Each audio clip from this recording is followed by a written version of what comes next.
ಆತ್ಮೀಯ ಸ್ಪರ್ಧಾರ್ಥಿಗಳೇ, ಶ್ರೀ ಮಂಜುನಾಥ ಸೈನಿಕ ತರಬೇತಿ ಕೇಂದ್ರ ಯೂಟ್ಯೂಬ್ ಚಾನಲ್ಗೆ ತಮ್ಮೆಲ್ಲರಿಗೂ ಆದರದ ಸ್ವಾಗತ. ಇವತ್ತಿನ ಪರೀಕ್ಷೆ ಅಗ್ನಿವೀರ ಆರ್ಮಿಯಲ್ಲಿ ಬಂದಂಥ ಗಣಿತ ಪ್ರಶ್ನೆಗಳನ್ನು ವಿಶ್ಲೇಷಣೆ ನೋಡೋಣ. ಮೊದಲ ಪ್ರಶ್ನೆ ನೋಡೋಣ ಬನ್ನಿ. HCF of 75 and 25. 75 ಮತ್ತು 25ರದ ಮಾಸ ಕೇಳಿದ್ದಾರೆ. 75 ಮತ್ತು 25ರದ ಮಾಸ ಕೇಳಿದಾರೆ ಅಂತಂದ್ರೆ ಮಾಸ ಅಂತಂದ್ರೆ ಈ 75 ಮತ್ತು 25 ಯಾವ ಒಂದ ಸಂಖ್ಯೆಯಲ್ಲಿ ಭಾಗ ಹೋಗ್ತಾವಲ್ಲ ಅದಕ್ಕೆ ಮಾಸ ಅಂತ ಕರೀತಾರೆ. 75 ಮತ್ತು 25ರ ಮಾಸ ಏನಾಗ್ತದಪ್ಪ ಅಂತಂದ್ರೆ ಡೈರೆಕ್ಟ್ಲಿ ತಗೋರಿ 25ರಲ್ಲಿ ಭಾಗ ಹೋಗ್ತದ, 25 ಮೂರಲೇ ರೀ, 25 ಒಂದಲೇ ರೀ.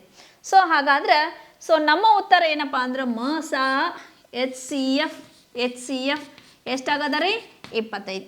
ಹಾಗಾದ್ರೆ ಮಾಸ 25 ಆದರೆ 75 ಮತ್ತು 25ರದ ಲಸ ಏನಾಗ್ತದ ಉತ್ತರಿಸಿ. ನಿಮ್ಮ ಕಮೆಂಟ್ ಮೂಲಕ ನಮಗೆ ಉತ್ತರವನ್ನು ತಿಳಿಸಿ. ನೆಕ್ಸ್ಟ್ ಕ್ವಶನ್ ಹೋಗೋಣ.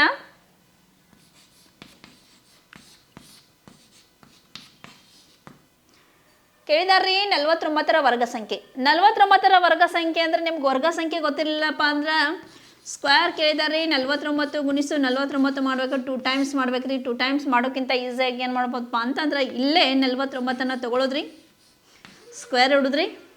9ರ ವರ್ಗ 81 ರೀ, 8 ಕೈಲಾ ಕೊಡ್ತೀರಿ. ನೆಕ್ಸ್ಟ್ 4 9 36 ರೀ, 36ನ್ನು ಡಬಲ್ ಮಾಡ್ತೀರಿ. 36 ಡಬಲ್ ಮಾಡಿದರೆ ಏನಾಕೈತಪ್ಪ 72 ರೀ. 72ಕ್ಕೆ 8 ಸೇರಿಸಿದ್ರೆ 80 ಆಕೈತೆ ರೀ, 8 ಕೈಲಾ ಕೊಡ್ತೀರಿ. ನೆಕ್ಸ್ಟ್ 4ರ ವರ್ಗ 16 ರೀ, 16ಕ್ಕೆ 8 ಸೇರಿಸ್ರಿ 24, 2401 ಆಗತ್ತೆ ರೀ. ಇಲ್ಲ ನಾವು 2 ಟೈಮ್ಸ್ ಮಲ್ಟಿಪ್ಲೈ ಮಾಡ್ತಂದ್ರೆ 9 9 81, 9 4 36, 36ಕ್ಕೆ 8 ಸೇರಿಸ್ರಿ 44 ಆಗ್ತದೆ. ನೆಕ್ಸ್ಟ್ 4 9 36 ರೀ, 4 4 16 ರೀ, 16ಕ್ಕೆ 3 ಸೇರಿಸ್ರಿ 19 ಆಗತ್ತೆ ರೀ. 1 ರೀ, 10 ರೀ, 1 ರೀ. 10 2401. ಎರಡು ವೇದಾಗ ನೀವು ಬಿಡಿಸ್ಬೋದು ರೀ. ಇವೆರಡು ಪ್ರಶ್ನೆನೂ ಭಾಳ ಈಸಿ ಬಂದವ. ನೆಕ್ಸ್ಟ್ ಹೋಗೋಣ ಮುಂದಿನ ಪ್ರಶ್ನೆ ನೋಡ್ರಿ. ನೆಕ್ಸ್ಟ್ ಕ್ವಶನ್ ಏನದ ಅಂದ್ರೆ ಅವರೇಜ್ ಆಫ್ 50 30 0 0 0 ಅಂತ ಕೇಳಿದ್ದಾರೆ. ಹಾಗಂದ್ರೆ 50 30 0 0 0 ಸರಾಸರಿ ಕೇಳಿದ್ದಾರೆ. ಸರಾಸರಿ ಅಂತಂದ್ರೆ ನಾವೇನು ಮಾಡ್ತೀವಿ, ಒಟ್ಟು ಸಂಖ್ಯೆಗಳ ಮೊತ್ತ ಡಿವೈಡ್ ಬೈ ಒಟ್ಟು ಸಂಖ್ಯೆ ಮಾಡ್ತೀವಿ. ಸಂಖ್ಯೆನ ಕೂಡಿಸ್ತೀರಿ 50 30 80 80ಕ್ಕೆ 0 80 80ಕ್ಕೆ 0 80 80ಕ್ಕೆ 0 80 80 divided by number of observation. ಸಂಖ್ಯೆಗಳು ಎಷ್ಟಿದಾವೆ ರೀ 1 2 3 4 5 ಸಂಖ್ಯೆಗಳು ಎಷ್ಟಿದಾವೆ 5 ಇದಾವೆ. 5ರಲ್ಲೇ 80ಕ್ಕೆ ಕಟ್ತಾ ಹೊಡಿಬೇಕು ರೀ, ಅಥವಾ ಭಾಗಿಸಿ ಇಡ್ರಿ, ಭಾಗಲಬ್ಧ ಇಡ್ರಿ. 5 ಒಂದಲೇ ರೀ, 5 ಒಂದಲೇ 5 ರೀ.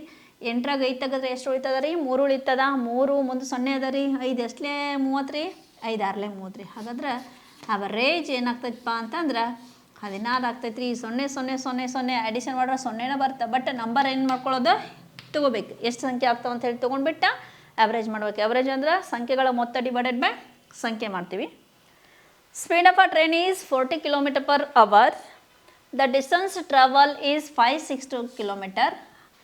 How much time to taken 560 km. ಒಂದು ರೈಲು ಪ್ರತಿ ಗಂಟೆಗೆ 40 ಕಿಲೋಮೀಟರ್ ವೇಗದಂತೆ ಚಲಿಸುವುದು. ಒಂದು ರೈಲು ಪ್ರತಿ ಗಂಟೆಗೆ 40 ಕಿಲೋಮೀಟರ್ ವೇಗದಂತೆ ಚಲಿಸಿದಾಗ ಆ ರೈಲು 560 ಕಿಲೋಮೀಟರ್ ದೂರವನ್ನು ಕ್ರಮಿಸಲು ತೆಗೆದುಕೊಳ್ಳುವ ಸಮಯ ಎಷ್ಟು ಅಂತ ಕೇಳಿದಾರೆ. ಸಮಯ ಕೇಳಿದಾರಪ್ಪ ಅಂದ್ರೆ ಟೈಮ್ ಆ್ಯಂಡ್ ಡಿಸ್ಟೆನ್ಸ್ಗೆ time equal to distance divided by speed. Speed ಎಷ್ಟು ಕೊಟ್ಟಾರ್ರಿ 40 ಕೊಟ್ಟಾರೆ. 560 ದೂರ 40 ಸ್ಪೀಡ 0 0 ಕ್ಯಾನ್ಸಲ್ ರೀ. 56ಕ್ಕೆ 4ರಲ್ಲೇ ಬಾ ಹೋಗಿಸ್ರಿ, 4 ಒಂದಲೇ ರೀ, 4 ಒಂದಲೇ 4 ರೀ, 1 ಉಳಿತ್ರಿ, 4 4ಲೇ 16 ರೀ. ಹಾಗಾದ್ರೆ ಟೈಮ್ ಎಷ್ಟು ಗಂಟೆಗಳ ಅವಧಿ ತೆಗೆದುಕೊಳ್ಳೋದ್ರಿ 14 ಗಂಟೆಗಳ ಅವಧಿ. 40 ಕಿಲೋಮೀಟ್ರ್ ವೇಗದಂತೆ 560 ಕಿಲೋಮೀಟ್ರ್ ಚಲ್ಸಕ್ಕೆ ತೆಗೆದುಕೊಳ್ಳುವ ಸಮಯ ಎಷ್ಟಾಯ್ತಪ್ಪ ಅಂತಂದ್ರೆ 14 ತಾಸು ಆಯ್ತು ರೀ. The angles of a triangle are in the ratio. ತ್ರಿಭುಜದ ಬಾಹುಗಳು ಯಾವ ಅನುಪಾತದಾಗ ಅದಾವಪ್ಪ ಅಂದ್ರೆ 4:3:2 ಅದಾವ್ರಿ. ತ್ರಿಭುಜದ ಕೋನಗಳು ಯಾವ ಅನುಪಾತದಾಗ ಕೊಟ್ಟಾರಂದ್ರೆ ರೀ 4:3:2 ಅನುಪಾತ ಕೊಟ್ಟಾರ್ರಿ. ಹಾಗಾದ್ರೆ ಆ ತ್ರಿಭುಜದ ಲಾರ್ಜೆಸ್ಟ್ ಆ್ಯಂಗಲ್ ಅಂತ ಕೇಳ್ತಾರೆ. ಹಂಗಂದ್ರೆ ಲಾರ್ಜೆಸ್ಟ್ ಆ್ಯಂಗಲ್ ಅಂದ್ರೆ ದೊಡ್ಡ ಕೋನ ಎಷ್ಟು ಅಂತ ಕೇಳ್ತಾರೆ. ತ್ರಿಭುಜಕ್ಕೆ ಎಷ್ಟು ಕೋನಗಳು ಇರ್ತಾವೆ ಅಂತಂದ್ರೆ 3 ಕೋನ ಇರ್ತಾವೆ ರೀ. 3 ಕೋನಗಳ ಯಾವ ಅಳತೆ ಒಳಗದಾವ ಅಂತಂದ್ರೆ 4:3:2 ಅದಾವ್ರಿ. ಹಾಗಾದ್ರೆ ಇದೀಗ 4:3:2 ದೊಡ್ಡದಾದದ್ದು ಯಾವ್ದೈತೆ ಹೇಳ್ರಿ? 4:3:2. ಸೊ 4:3:2 ದೊಡ್ಡದಾದ ಯಾವಪ್ಪ ಅಂದ್ರೆ 4 ರೀ. ಹಾಗಾದ್ರೆ ಲಾರ್ಜೆಸ್ಟ್ ಆ್ಯಂಗಲ್ ಬೇಕಾಗದ ನಮ್ಗೆ. ಲಾರ್ಜೆಸ್ಟ್ ಆ್ಯಂಗಲ್ ಅಂದ್ರೆ ದೊಡ್ಡ ಕೋನ ರೀ. ದೊಡ್ಡ ಕೋನ 4 ಅನುಪಾತ ಅದ ರೀ. ಟೋಟಲ್ ಅನುಪಾತ ಕೆಳಗೆ ಬರೋದ್ರಿ. 4ಕ್ಕೆ 3 ಸೇರಿಸ್ರಿ 7 ರೀ. 7ಕ್ಕೆ 2 ಸೇರಿಸ್ರಿ 9 ರೀ. ಸರಿನಾ? ಹಾಗಾದ್ರೆ ತ್ರಿಭುಜದ 3 ಕೋನಗಳ ಮೊತ್ತ ಎಷ್ಟಕ್ಕೆ ಸಮ ಇರ್ತದೆ ಹೇಳರಿ? ತ್ರಿಭುಜದ 3 ಕೋನಗಳ ಮೊತ್ತ ಎಷ್ಟಕ್ಕೆ ಸಮ ಇರ್ತೈತಪ್ಪ ಅಂತಂದ್ರೆ 180 ಡಿಗ್ರಿಗೆ ಇರ್ತೈತಿ ರೀ. ಹಾಗಾದ್ರೆ 180 ಡಿಗ್ರಿ 9 ಬಾ ಹೋಗುತ್ತಾನೆ ಚೆಕ್ ಮಾಡಿರಿ. ಸೊ ಹೋಗ್ತದ ರೀ. ಎಷ್ಟಲ ರೀ? 9 ರೀ. 9 1 ರೀ. 9 2 18. 0 ಅದ ರೀ. 0 ರೀ. ಹಾಗಾದ್ರೆ ಸ್ಮಾಲೆಸ್ಟ್ ಆ್ಯಂಗಲ್ ಅಂದ್ರೆ 20 × 2 ಮಾಡಿದ್ರಿ. ಲಾರ್ಜೆಸ್ಟ್ ಆ್ಯಂಗಲ್ ಅಂದ್ರೆ 20 × 4. 24 ಎಷ್ಟು ಆಗ್ತೈತೆ ರೀ? 80 ಡಿಗ್ರಿ. ಹಾಗಾದ್ರೆ ದೊಡ್ಡ ಕೋನ 80 ಡಿಗ್ರಿ, ಚಿಕ್ಕ ಕೋನ 40 ಡಿಗ್ರಿ. ಹಾಗಾದ್ರೆ ಮಧ್ಯದ ಕೋನ ಎಷ್ಟು ಡಿಗ್ರಿ ಆಗ್ತೈತೆ ಅಂತೇಳಿ ಕಮೆಂಟ್ ಮಾಡಿರಿ. ಕಮೆಂಟ್ ಮೂಲಕ ತಿಳಿಸ್ರಿ. ನೋಡಿರಿ, ಒಂದು ಸರಣಿ ಕ್ವಶನ್ ಅದ. 2, 5, 7, 11, 13. ಸೊ ಈಗ ಕೊಟ್ಟಂಥ ಸಂಖ್ಯೆಗಳು ನೋಡಿರಿ ಯಾವ ರೀತಿ ಸಂಖ್ಯೆಗಳದಾವ ಅಂತಂದ್ರೆ 2, 5, 7, 11, 13 ನೋಡಿದ ತಕ್ಷಣ ಗೊತ್ತಾಗ್ತೈತೆ ರೀ. These are the numbers of prime numbers. ಇವು ಎಂಥ ಸಂಖ್ಯೆಗಳದಾವ ಅಂದ್ರೆ ಅವಿಭಾಜ್ಯ ಸಂಖ್ಯೆಗಳದಾವ್ರಿ. ಅವಿಭಾಜ್ಯ ಸಂಖ್ಯೆಗಳಂದ್ರೆ ಯಾವ ಸಂಖ್ಯೆಯಿಂದ ಭಾಗ ಹೋಗಬಾರ್ದು ರೀ. ತನ್ನಷ್ಟಕ್ಕೆ ತಾನು ಒಂದು ಮತ್ತು ಅದೇ ಸಂಖ್ಯೆಯಿಂದ ಭಾಗಿಸಲ್ಪಡುವ ಸಂಖ್ಯೆಗಳಿಗೆ ಅವಿಭಾಜ್ಯ ಸಂಖ್ಯೆ ಅಂತಾರೆ. ಹಾಗಾದ್ರೆ ಮುಂದಿನ ಅವಿಭಾಜ್ಯ ಸಂಖ್ಯೆ ಯಾವುದು ಅಂತ ಕೇಳಿದಂಗೆ ರೀ ಅವರು. 2 ರೀ, 5 ರೀ, 7 ರೀ, 11 ರೀ, 13 ರೀ.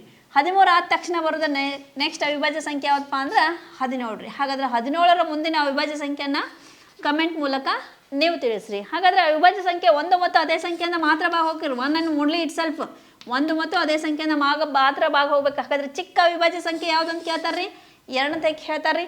ಹಾಗಾದ್ರೆ ಚಿಕ್ಕ ಅವಿಭಾಜ್ಯ ಸಂಖ್ಯೆ 2 ಅಂತಂದ್ರೆ 2 ಅಂಕಿ ಒಳಗೆ ದೊಡ್ಡ ಅವಿಭಾಜ್ಯ ಸಂಖ್ಯೆ ಯಾವುದು? 2 ಅಂಕಿ ಒಳಗೆ ದೊಡ್ಡ ಅವಿಭಾಜ್ಯ ಸಂಖ್ಯೆ ಯಾವತ್ತಪ್ಪ ಅಂದ್ರೆ 97 ಆಕತ್ರಿ. ಯಾವ ಸಂಖ್ಯೆ ತನ್ನಷ್ಟಕ್ಕೆ ತಾನೇ 1ರಿಂದ ಮತ್ತು ಅದೇ ಸಂಖ್ಯೆನ ಭಾಗಿಸಲ್ಪಡ್ತಾವಲ್ಲ ಅಂಥ ಸಂಖ್ಯೆಗಳಿಗೆ ಯಾವ ನಂಬರ್ ಅಂತಾರೆ ಅಂದರೆ ಪ್ರೈಮ್ ನಂಬರ್ಸ್ ಅಂತಾರೆ ರೀ. ಪ್ರೈಮ್ ಅಂದ್ರೆ ಅವಿಭಾಜ್ಯ ಸಂಖ್ಯೆ ಅಂತ ಕರೀತಾರೆ. ಹಾಗಾದ್ರೆ ನಮ್ಮ ಪ್ರಶ್ನೆ 17 ಉತ್ತರ ಸಿಕ್ತು. ಹಾಗಾದ್ರೆ 17ರ ಮುಂದಿನ ಅವಿಭಾಜ್ಯ ಸಂಖ್ಯೆ ಯಾವುದು ಅನ್ನೋದು ನೀವು ಕಮೆಂಟ್ ಮೂಲಕ ತಿಳಿಸಿ. ಸೊ ಮುಂದಿನ ಪ್ರಶ್ನೆ ಹೋಗೋಣ. ನೋಡ್ರಿ, in a school the ratio of teacher and students are 8:23. The number of students are given 253. How many teachers are there in the school ಅಂತ ಕೇಳಿದ್ದಾರೆ. ಹಂಗಂತಂದ್ರೆ ಒಂದು ಶಾಲೆಯಲ್ಲಿ ಶಿಕ್ಷಕ ಹಾಗೂ ವಿದ್ಯಾರ್ಥಿಗಳ ಅನುಪಾತ ಕೊಟ್ಟಾರ್ರಿ. ಶಿಕ್ಷಕ ಹಾಗೂ ವಿದ್ಯಾರ್ಥಿಗಳ ಅನುಪಾತ ಹೆಂಗೈತಪ್ಪ ಅಂತಂದ್ರೆ 8:23 ಐತ್ರಿ. 8:23 ಐತ್ರಿ. ಅದರಲ್ಲಿ ವಿದ್ಯಾರ್ಥಿಗಳ ಸಂಖ್ಯೆಯನ್ನು ಕೊಟ್ಟಾರ್ರಿ. ವಿದ್ಯಾರ್ಥಿಗಳ ಸಂಖ್ಯೆ ಎಷ್ಟಾಗೈತಪ್ಪ ಅಂತಂದ್ರೆ 253 ಐತ್ರಿ. ಹಾಗಾದ್ರೆ ವಿದ್ಯಾರ್ಥಿಗಳ ಸಂಖ್ಯೆ 253 ಆದ್ರೆ ಶಿಕ್ಷಕರ ಸಂಖ್ಯೆ ಎಷ್ಟು ಅಂತ ಕೇಳ್ತಾರೆ ರೀ. ಆ್ಯಸ್ ಯೂಶ್ವಲ್ ಆಗಿ ವಿದ್ಯಾರ್ಥಿಗಳ ಸಂಖ್ಯೆ ಕೊಟ್ಟಾರಂದ್ರೆ ವಿದ್ಯಾರ್ಥಿಗಳ ರೇಷಿಯೋ ಏನದ ನೋಡ್ರಿ 23 ಅದ ರೀ. ಆ 23ಗೆ ನಂಬರ್ ಏನು ಕೊಟ್ಟ ನೋಡ್ರಿ 253 ಕೊಟ್ಟಾರ್ರಿ. 23ಗೆ 253 ಕೊಟ್ಟಾರಂದ್ರೆ 8ಕ್ಕೆ ಎಷ್ಟಾಗ್ತದ ಅಂತ ನೋಡಿದ್ರಿ. 8ಕ್ಕೆ ಎಷ್ಟಾಗ್ತೈತೆ ನೋಡ್ರಿ. ಓರೆ ಗುಣಾಕಾರ ರೀ, ಡಿವಿಷನ್ ಮಾಡಿರಿ. ಓರೆ ಗುಣಾಕಾರ ರೀ, ಡಿವಿಷನ್ ರೀ. 8 × 253 ಡಿವೈಡೆಡ್ ಬೈ 23. 23 ಒಂದಲೇ ರೀ, 23 ಒಂದಲೇ ರೀ, 23 ಒಂದಲೇ ರೀ. ಸೊ 8 × 11 8 11 11 8 ಎಷ್ಟಾಗತ್ತೆ ಅಂದ್ರೆ 88. ಆ ಶಾಲೆಯಲ್ಲಿರುವ ಒಟ್ಟು ಶಿಕ್ಷಕರ ಸಂಖ್ಯೆ ಎಷ್ಟಾಗ್ತದಪ್ಪ ಅಂತಂದ್ರೆ 88 ಆಕೈತೆ ರೀ. ಶಿಕ್ಷಕರ 88 ಮಂದಿ ಆದ್ರಿ. ಸ್ಟೂಡೆಂಟ್ಸ 253 ಜನ ಆದ್ರಿ. ಹಾಗಾದ್ರೆ ಆ ಶಾಲೆಯಲ್ಲಿರುವ ಒಟ್ಟು ಸಂಖ್ಯೆ ಎಷ್ಟು ಅಂಥೇಳಿ ನೀವು ಕಮೆಂಟ್ ಮೂಲಕ ತಿಳಿಸಿರಿ. ಸೊ ನೆಕ್ಸ್ಟ್ ಕ್ವಶನ್ ಹೋಗೋಣ. ನೆಕ್ಸ್ಟ್ ಕ್ವಶನ್ ಏನದ ನೋಡ್ರಿ. 8,000 ಆಫ್ 25%. 8,000ರ ಶೇಕಡ 25 ಪ್ರತಿಶತ 25 ಎಷ್ಟಾಗೋದಂದ್ರೆ 8,000% 25 ಎಷ್ಟಾಗೋದು ಅಂತ ಕೇಳ್ತಾರೆ ರೀ. ಪರ್ಸಂಟೇಜ್ ಕೊಟ್ಟಾರ 0 ಅದಾವ್ರಿ. ಡೈರೆಕ್ಟಾಗಿ ಏನು ಮಾಡ್ಬೋದಪ್ಪ ಅಂತಂದ್ರೆ ಪರ್ಸಂಟೇಜ್ಗೆ 0ನ ಕ್ಯಾನ್ಸಲ್ ಮಾಡಿಬಿಡೋದ್ರಿ. 2 0 ಪರ್ಸಂಟೇಜ ಕ್ಯಾನ್ಸಲ್ ಮಾಡೋದ್ರಿ. 25 ಎಂಟ್ಲೆ ಎಷ್ಟು ಹೇಳ್ರಿ 25 ಎಂಟ್ಲೆ 200 ರೀ. ಇದೊಂದು 0 ರೀ. ಹಾಗಾದ್ರೆ 25% ಆಫ್ 8,000 ಈಸ್ ಆನ್ಸರ್ 2,000. ಹಾಗಾದ್ರೆ 8,000 ಶೇಕಡ 25 ಎಷ್ಟಾಗುತ್ತಪ್ಪ ಅಂತಂದ್ರೆ 2,000 ಆಗ್ತೈತೆ ರೀ. ಬೈಲೆಕ್ಕ ಮಾಡ್ತಂದ್ರೆ 8,000ನ 100ಕ್ಕೆ ಹೊಲ್ಸೋದ್ರಿ 25ಕ್ಕೆ ಎಷ್ಟು ಆಕೈತೆ ಅಂತೇಳಿ ಹಾಗೂ ಕಂಡು ಹಿಡಿಬೋದು ರೀ ನೀವು. ಸೊ ಯಾವ ವೇ ಈಸಿ ಅನ್ಸತ್ತಲ್ಲ ಆ ವೇಯನ್ನು you can choose it. Next ನೋಡ್ರಿ, ಪ್ರತಿ ಸಿಪ್ನಾಗ ಲಸ ಮಾಸ ಬರ್ತಾವ ಅಂತ ಹೇಳತ್ತಾರ. 2, 6, 7ರದ ಲಸ ಕೇಳ್ಯಾರ ರೀ. 2, 6, 7ದ ಲಸ ಕೇಳಿದಾರಂದ್ರೆ 2 ಮಗ್ಯಾಗ 6 ಅದ ರೀ. 2 ಮಗ್ಯಾಗ 6 ಅದ 2 ಮೂರ್ಲೆ ಅಂಥೇಳಿ. ಹಾಗಾದ್ರೆ 6 7 42 ಲಸ ಎಷ್ಟು ಬರ್ಬೋದು ಅಂದ್ರೆ 42 ಬರ್ಬೋದು ರೀ. ನೋಡ್ರಿ 2 6 7 2ಲೆ ಬಾಗ್ಸಾತೀವಿ ರೀ. 2 1ಲೆ 2 3ಲೆ 7ಕ್ಕೆ 7 ರೀ. ನೆಕ್ಸ್ಟ್ 3 1ಲೆ 3 ರೀ. 3ಆಗ 7 ಇಲ್ಲ. ನೆಕ್ಸ್ಟ್ 7 1ಲೆ ರೀ. 2 3ಲೆ 6 ರೀ. 6 7 42 ರೀ. ಲಸ 42 ಆದರೆ ಮಾಸ ಏನಂತ ಹೇಳಿ ಕಮೆಂಟ್ ಮಾಡಿರಿ. ಮಾಸ ಅಂದ್ರೆ 2 6 7 2 6 7 3 ಯಾವ ಒಂದೇ ಸಂಖ್ಯೆಲೆ ಬಾ ಹೋಗ್ತಾವಲ್ಲ ಅದಕ್ಕೆ ಮಾಸ ಅಂತ ಕರಿತಾರೆ. ಹಾಗಾದ್ರೆ ಮಾಸ ಎಷ್ಟು ಅಂಥೇಳಿ ಕಮೆಂಟ್ ಮೂಲಕ ತಿಳಿಸಿ. ಇನ್ನು ಯಾರಾದರೂ ನಮ್ಮ ಯೂಟ್ಯೂಬ್ ಚಾನಲ್ಗೆ ಸಬ್ಸ್ಕ್ರೈಬ್ ಆಗಿಲ್ಲ ಅಂದರೆ ಈಗ ಸಬ್ಸ್ಕ್ರೈಬ್ ಆಗಿರಿ, ಮುಂದಿನ ವಿಡಿಯೋಗಳನ್ನು ವೀಕ್ಷಿಸಿ. ನೋಡಿರಿ, 1/4 of a number is 22, then find the number ಅಂತಾರೆ ರೀ. ಹಾಗಂದ್ರೆ ಒಂದು ಸಂಖ್ಯೆ 4ನೇ ಒಂದು ಭಾಗದ ಮೌಲ್ಯ, ಒಂದು ಸಂಖ್ಯೆ 4ನೇ ಒಂದು ಭಾಗದ ಮೌಲ್ಯ ಎಷ್ಟು ಕೊಟ್ಟಾರಪ್ಪ ಅಂದ್ರೆ 22 ಕೊಟ್ಟಾರೆ. ಒಂದು ಸಂಖ್ಯೆ 4ನೇ ಒಂದು ಭಾಗದ ಮೌಲ್ಯ 22 ಆದರೆ ಆ ಸಂಖ್ಯೆ ಯಾವುದು ಅಂತ ಕೇಳ್ತಾರೆ. ಹಾಗಾದ್ರೆ ನಾವು ಆ ಸಂಖ್ಯೆನ ಏನಂತೆ ತೊಗೊಳ್ಳೋಣಪ್ಪ ಅಂತಂದ್ರೆ ನಂಬರನ್ನು ನಾವೇನಂತ ತೊಗೊಳ್ಳೋಣ ರೀ, ಎಕ್ಸ್ ಅಂತ ತೊಗೊಂಡ್ರಿ. ಆ ಸಂಖ್ಯೆ ಎಕ್ಸ್ ಅಂತ ತೊಗೊಂಡಿವಪ್ಪ ಅಂತಂದ್ರೆ 1/4 ಆಫ್ ಎಕ್ಸ್, ಆ ಸಂಖ್ಯೆಯ ಮೌಲ್ಯ 22 ಕೊಟ್ಟಾರೆ. ಸಂಖ್ಯೆಯ 4ನೇ ಒಂದು ಭಾಗದಷ್ಟೇ ಬೆಲೆ 22. ಹಾಗಾದ್ರೆ ಆ ಸಂಖ್ಯೆ ಯಾವುದಂತ ಕೇಳ್ತಾರೆ. 1/4 ಆ ಕಡೆ ಕಳಿಸ್ರಿ. 1/4 ಆ ಕಡೆ ಹೋದ್ರೆ ಏನಾಗತ್ತಪ್ಪ ಅಂತಂದ್ರೆ ರೆಸಿಪ್ರೋಕಲ್ 4/1 ಆಗತ್ತೆ ರೀ. 1ರಲ್ಲೇ ಎಲ್ಲ ಬಾ ಹೋಗ್ತದ ರೀ. 22 4 ರೀ, ಅಥವಾ 4 8 4 8 ಹೀಗೂ ಮಾಡಿರಿ. 22 4 88. ಆ ಸಂಖ್ಯೆ ಯಾವುದಪ್ಪ ಅಂದ್ರೆ 88. ನೆಕ್ಸ್ಟ್ ಪ್ರಶ್ನೆಗೆ ಹೋಗೋಣ. ನೋಡ್ರಿ, how many diagonals are there in a quadrilateral. Quadrilateral means ಚತುರ್ಭುಜ. ಚತುರ್ಭುಜ ಅಂದರೆ ಏನು ರೀ, ಯಾವ ಆಕೃತಿಯು 4 ಬಾಹುಗಳನ್ನು ಹೊಂದಿರ್ತದಲ್ಲ ಅಂಥ ಆಕೃತಿಗೆ ನಾವು ಏನಂತ ಕರಿತೀವಿ ಅಂದ್ರೆ ಚತುರ್ಭುಜ ಅಂತ ಕರಿತೀವಿ. ಹಾಗಾದರೆ ಚತುರ್ಭುಜದಾಗ ಎಷ್ಟು ಬಾಹು ಇರ್ತಾವೆ ರೀ, 4 ಬಾಹು ಇರ್ತಾವೆ. 4 ಬಾಹು ಇರ್ತಾವೆ, 4 ಕೋನ ಇರ್ತಾವೆ. 4 ಕೋನಗಳ ಮೊತ್ತ ಎಷ್ಟಕ್ಕೆ ಸಮ ಆಗಿರ್ತೈತಿ ಅಂದ್ರೆ 360ಕ್ಕೆ ಸಮ ಆಗಿರ್ತೈತಿ. ಹಾಗಾದರೆ ಆ ಚತುರ್ಭುಜದಲ್ಲಿ ಎಳೆಯಬಹುದಾದ ಕರ್ಣ, ಹಾಗಾದ್ರೆ ಕರ್ಣ ಅಂದ್ರೆ ಏನ ನೋಡ್ರಿ. ಚತುರ್ಭುಜ ಅಂದ್ರೆ 4 ಬಾಹು ಹೊಂದಿರ್ಬೇಕು. ನೀವು ಚೌಕನ ತಗೋರಿ ಅಥವಾ ಆಯತನ ತಗೋರಿ, ಯಾವುದೇ ಒಂದು ಬಾಹು ಚತುರ್ಭುಜ ತಗೊಂಡ್ರೆ 4 ಬಾಹುನ ಇರ್ತೈತಿ ರೀ. ಈಗ ನಾನು ಚೌಕ ತಗೋತೀನಿ. ಕರ್ಣ ಅಂತಂದ್ರೆ ಒಂದು ಶೃಂಗಬಿಂದುವಿನಿಂದ ಇನ್ನೊಂದು ಶೃಂಗಬಿಂದು, ಅದು ಎಂಥ ಶೃಂಗಬಿಂದು ಅಂದರೆ ಅಭಿಮುಖ ಶೃಂಗಬಿಂದು. ಸೊ ಒಂದು ಶೃಂಗಬಿಂದುವಿನಿಂದ ಇನ್ನೊಂದು ಅಭಿಮುಖ ಶೃಂಗಬಿಂದುವಿಗೆ ಎಳೆಯುವ ರೇಖೆಗೆ ಏನಂತ ಕರಿತೀವಿ ಅಂದ್ರೆ ಕರ್ಣ ಅಂತ ಕರಿತೀವಿ ರೀ. ಈಗ ಒಂದು ಎಳ್ದೇನೆ ರೀ, ನಾನು ಇಲ್ಲಿಂದ ಇಲ್ಲೊಂದು ಎಳ್ದೇನೆ ರೀ. ಎಷ್ಟು ಎಳ್ದೇವೆ ರೀ ನಾವು ಕರ್ಣನ? 2 ಎಳ್ದ್ರಿ. ಇದು ಸಾಮಾನ್ಯವಾಗಿ ಚತುರ್ಭುಜದಾಗ 2 ಕರ್ಣ ಎಳಿತೀವಿ ರೀ. ಚತುರ್ಭುಜದಾಗ 2 ಕರ್ಣ ಎಳಿತೀವಿ ಅಂತಂದ್ರೆ ಕರ್ಣ ಅಂತಂದ್ರೆ ನಿಮಗೆ ಫಾರ್ಮುಲಾ ಗೊತ್ತಿರ್ಬೇಕು ರೀ. ನಿನ್ನೆನ ಬಿಡಿಸಿದ್ದೀವಿ, n² - 3n/2 ಫಾರ್ಮುಲಾ ಯೂಸ್ ಬೇಕಾದ್ರೆ ಮಾಡ್ಬೋದು ರೀ ನೀವು. ಚತುರ್ಭುಜ ಅಂತಂದ್ರೆ 2 ಅಂತೂ ಯಾವಾಗಲೂ ಇರ್ತೈತಿ. ಚತುರ್ಭುಜದ ಬೊತ್ತ ಪಂಚಭುಜಾಕೃತಿ, ಷಡ್ಭುಜಾಕೃತಿ, ನವಭುಜಾಕೃತಿ ಕೊಟ್ಟರಂದ್ರೆ ಈ ಫಾರ್ಮುಲಾ ಯೂಸ್ ಮಾಡಿರಿ. ಸೊ ಎನ್ ಅಂದ್ರೆ ಏನಪ್ಪ ಅಂದ್ರೆ ನಂಬರ್ ಆಫ್ ಸೈಡ್ಸ್ ರೀ. ಚತುರ್ಭುಜದಾಗ ಎಷ್ಟು ಬಾಹುಗಳು ಇರ್ತಾವ ಅಂತ ಹೇಳಿದ್ನಿ. ಇವಾಗ 4 ಬಾಹು ಇರ್ತಾವ ಅಂತ ಹೇಳಿದ್ನಿ. ಎನ್ ಅಂದ್ರೆ 4 ತೋರಿ. 4ರ ಬಗ್ಗೆ ಎಷ್ಟು ರೀ, 16 ರೀ. 3 4 12 ರೀ. 16ರಾಗ 12 ತೆಗಿರಿ. 16ರಾಗ 12 ತೆಗೆದ್ರೆ 4 ರೀ. 4ರ ಅರ್ಧ ಅಂದ್ರೆ ಎಷ್ಟಾಕಾವ ಅಂದ್ರೆ 2 ಆಗ್ತಾವ್ರಿ. ನೋಡಿರಿ, ಫಾರ್ಮುಲಾ ಯೂಸ್ ಮಾಡಿದ್ರು ಅಷ್ಟೇ ಬರುತ್ತಾ. ವಿತೌಟ್ ಫಾರ್ಮುಲಾ ಅಂದ್ರೆ ಆನ್ಸರ್ ಇಷ್ಟ ಆಗ್ತಾ.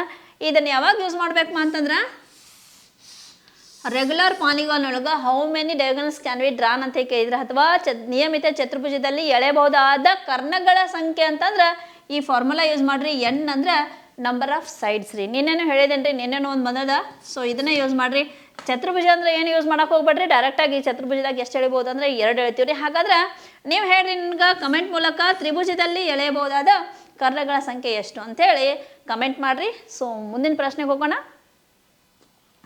ನೋಡ್ರಿ, if 1:2 ratio x = 7:2 then value of x ಅಂದಾರ್ರಿ.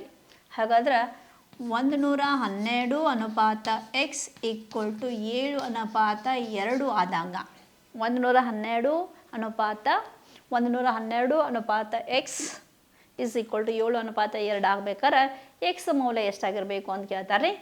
ನೋಡಿರಿ, ನಿಮ್ಗೆ ರೇಷನ್ ಪ್ರೊಫೆಷನ್ ಗೊತ್ತಿತ್ತಂದ್ರೆ middle two multiply last two multiply ಮಾಡ್ಕೋಬೇಕು. ಸೊ ಈಗ ಮಿಡ್ಲ್ 2 ಅಂದ್ರೆ 7 × x ರೀ, ಮತ್ತು ಲಾಸ್ಟ್ 2 ಅಂತಂದ್ರೆ 112 × 2 ಮಾಡ್ಬೇಕು ರೀ. ನಮ್ಗೆ 7x ಮೌಲ್ಯ ಸಿಗುತ್ತೆ. 7 × x 7x ರೀ. 7x ಮೌಲ್ಯ ಏನು ಸಿಗ್ತೈತೆ ಅಂದ್ರೆ 112 × 2 ಬೇಕು. ಹಾಗಾದ್ರೆ 7x 112 × 2 ಆಯ್ತು ಅಂದ್ರೆ ನಮ್ಗೆ ಓನ್ಲಿ 1x ಬೇಕಾದ ರೀ. x = 112 × 2 divided by 7. 112ಕ್ಕೆ ಎಷ್ಟಲೇ ಬಗ್ಸೋದಪ್ಪ ಅಂತಂದ್ರೆ 7ರಲ್ಲೇ ಬಗ್ಸೋಣ್ರಿ. ಕಟ್ತಾ ಹೊಡೇನ್ರಿ ನೋಡ್ರಿ. 7 1ಲೇ ರೀ, 7 1ಲೇ 7 ರೀ. 11ರಾಗ 7 ತೆಗೆದ್ರೆ 4 ಉಳಿತೈತ್ರಿ, 42 ಆಯಿತು.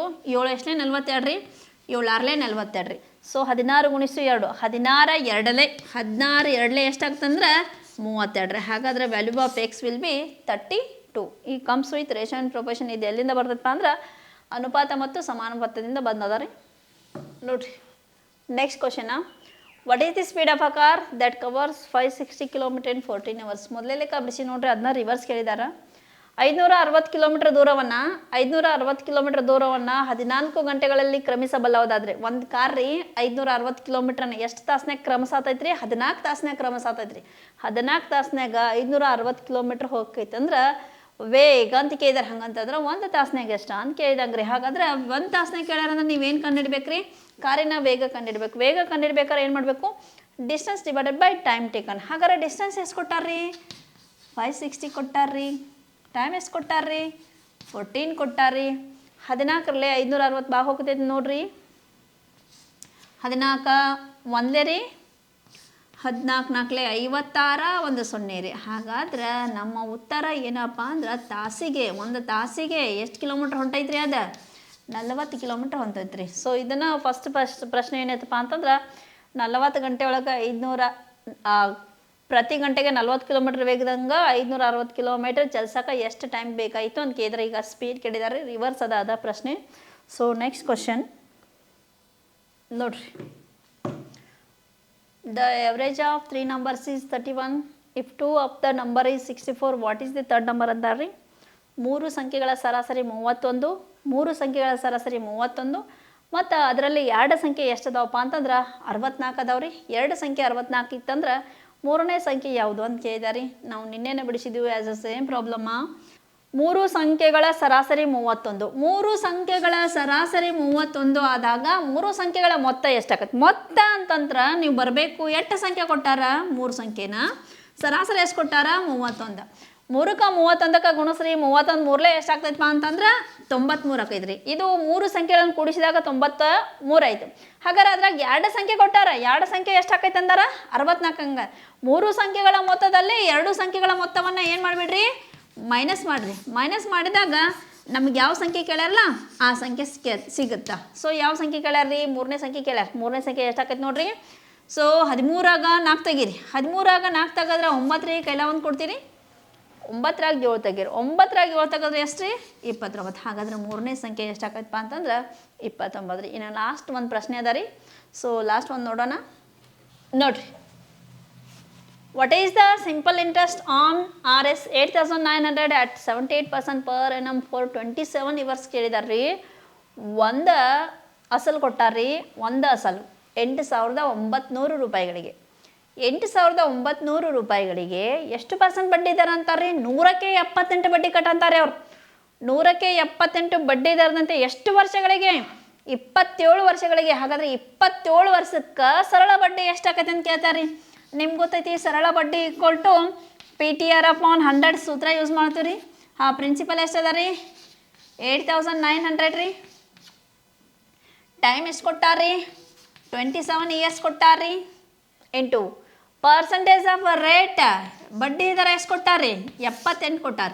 Divided by 100. ಸೊ ಇವಾಗ ಕ್ಯಾನ್ಸಲೇಷನ್ ನೋಡ್ಯಾನ್ರಿ. 0 0 ಕ್ಯಾನ್ಸಲ್ ರೀ.